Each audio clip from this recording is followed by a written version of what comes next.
Chris watts का murder case एक ऐसा खौफनाक मामला है जिसे पूरी दुनिया को हिलाकर रख दिया। यह कहानी एक साधारण परिवार की थी जिसे क्रिस वॉट्स ने अपनी खौफनाक हरकतों से बर्बाद कर दिया। इस केस में उसने अपनी गर्भवती पत्नी शैनन वॉट्स और 2 मासूम बेटियां बेला और सेलेस्टर की बेरहमी से हत्या कर दी। इस घटना ने दुनिया भर के लोगों को झकझोर कर रख दिया और यह सवाल उठाया कि आखिर कैसे एक व्यक्ति जो समाज में एक अच्छा इंसान माना जाता था इस हद तक क्रूर हो सकता है। क्रिस और शैनन की शादी 2012 में हुई थी। उनका जीवन सामान्य रूप से चलता दिख रहा था। शैनन एक खुश मिजाज महिला थी और सोशल मीडिया पर काफ़ी सक्रिय थी, जहां वह अक्सर अपने परिवार के बारे में पोस्ट करती थी।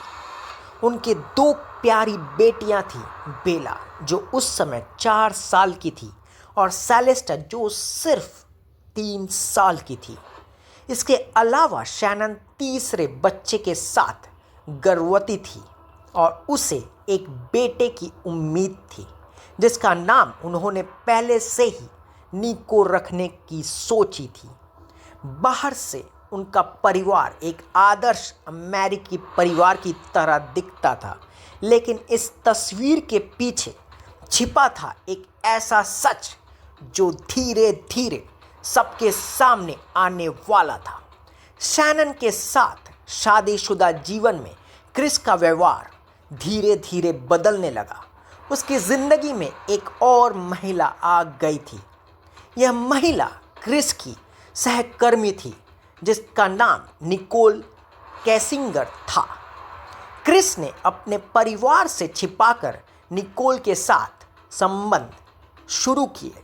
शैनन को इस बात का शक तो हो गया था कि कुछ गड़बड़ है, लेकिन उसने कभी यह नहीं सोचा था कि क्रिस उसे और बच्चों को छोड़कर दूसरी महिला के साथ नया जीवन शुरू करना चाहेगा। क्रिस और निकोल का रिश्ता गहराता जा रहा था और इस रिश्ते ने क्रिस के अंदर के अंधेरे पक्ष को उजागर कर दिया।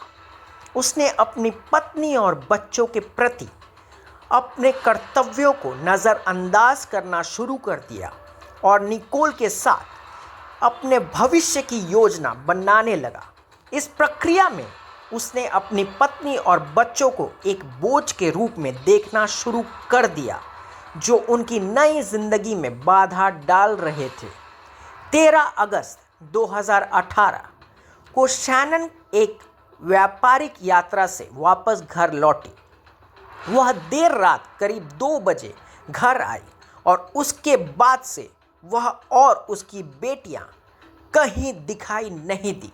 शैनन की एक दोस्त निकोल एटकिंस, जो शैनन की गुमशुदगी के बारे में चिंतित थी, ने पुलिस को इसकी सूचना दी। जब पुलिस ने वॉट्स के घर पहुंचकर शैनन और बच्चों को ढूंढने की कोशिश की तो उन्हें कोई सुराग नहीं मिला। घर के अंदर शांति थी, लेकिन शैनन की कार और उसका मोबाइल फ़ोन वही था, जो कि काफ़ी असामान्य था। शैनन और बच्चों की गुमशुदगी की खबर जैसे ही फैली, क्रिस ने एक चिंतित पति और पिता की भूमिका निभाई। उसने मीडिया के सामने आकर अपनी पत्नी और बच्चों को ढूंढने की अपील की। उसने कहा कि वह नहीं जानता कि वे कहाँ गए और उसे उनकी बहुत चिंता है, लेकिन पुलिस की नज़र में क्रिस का व्यवहार सामान्य नहीं था। उसने जिस तरह से खुद को पेश किया उसमें एक अजीब सा ठंडापन था और उसकी आंखों में भी कोई भाव नहीं था। पुलिस ने जल्द ही क्रिस के पूछताछ शुरू की। उन्होंने क्रिस से कई गतिविधियों के बारे में सवाल पूछे और उसकी हरकतों में कई विरोधाभास दिखाई दिए। जब क्रिस का झूठ धीरे धीरे सामने आने लगा तो पुलिस ने उसे पॉलीग्राफ टेस्ट करवाने का फैसला किया। टेस्ट के नतीजे ने साबित कर दिया कि क्रिस सच नहीं बोल रहा था। जब पुलिस ने क्रिस पर दबाव बढ़ाया तो उसने आखिरकार अपना अपराध कबूल कर लिया। उसने बताया कि उसने अपनी पत्नी शैनन का गला घोंटकर हत्या कर दिया था। उसके बाद उसने अपनी मासूम बेटियों बेला और सेलेस्टर का भी हत्या कर दी। यह जानकर कि उसकी पत्नी की हत्या से उसका काम पूरा नहीं हुआ, उसने अपने बच्चों को भी मारने का फैसला किया ताकि वे उसके रास्ते में ना आए। क्रिस ने अपनी बेटियों को तकिए से दम घोंटकर मार डाला। क्रिस ने इस हत्या के बाद अपनी पत्नी और बच्चों के शवों को अपने काम की जगह पर ले जाकर तेल की टंकियों में छिपा दिया। उसने शैनन के शव को एक उथले गड्ढे में दफनाया और दोनों बेटियों के शव को तेल की टंकियों में डाल दिया ताकि पुलिस को उनके बारे में कोई सुराग न मिले। क्रिस वॉट्स ने शुरुआत में पुलिस और मीडिया के सामने अपनी पत्नी और बच्चों की गुमशुदगी का नाटक किया, लेकिन जब पुलिस के पास सबूत इकट्ठे होने लगे और क्रिस का झूठ उजागर हो गया तो उसने अपने गुनाह कबूल कर लिए। अदालत में उसने हत्या का अपराध स्वीकार किया और उसे बिना पैरोल के आजीवन कारावास की सज़ा सुनाई गई। इस केस ने पूरी दुनिया को सदमे में डाल दिया था, क्योंकि यह एक ऐसा मामला था जिसमें एक व्यक्ति ने अपने ही परिवार का खात्मा कर दिया था।